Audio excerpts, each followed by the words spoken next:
خلائی تہذیب۔ مغربی دنیا پچھلے 20 سال سے ایک انوکھی تحقیق میں مشغول ہے۔ یہ ہے خلا میں زندہ مخلوقات کی آواز کو سننا، listening for life in space.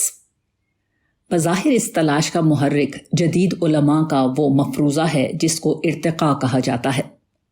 مغربی علماء نے زندگی کی جو ارتقائی توجیہ کی ہے اس کے مطابق لازم آتا ہے کہ وسیع خلا میں دوسرے مقامات پر بھی اسی طرح زندگی کی انواع موجود ہوں جس طرح وہ ہماری زمین پر پائی جاتی ہیں۔ خلا میں سفر کا ایک خاص مقصد ان زندگیوں سے ملاقات ہے۔ اس مفروضے پر ان کو اتنا یقین ہے کہ اس کا ایک خاص نام بھی دے دیا گیا ہے، یعنی بالائے خلا تہذیب، ایکسٹرا ٹریسٹریل سیولائزیشن۔ اس کے علاوہ امریکہ میں اور دوسرے ترقی یافتہ ملکوں میں خاص طرح کے بہت بڑے بڑے اینٹینا لگائے گئے ہیں جن کو عام زبان میں ریڈیائی کان یا ریڈیو ایئرز کہتے ہیں۔ ان مشینوں سے بالائے خلا میں سگنل بھیجے جاتے ہیں اور حساس قسم کے آلات ہر وقت تیار رہتے ہیں کہ اوپر سے آنے والے متوقع سگنل کو سن سکیں۔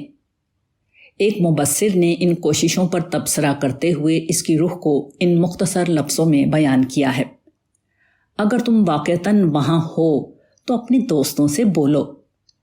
If you are really there, please call your friends۔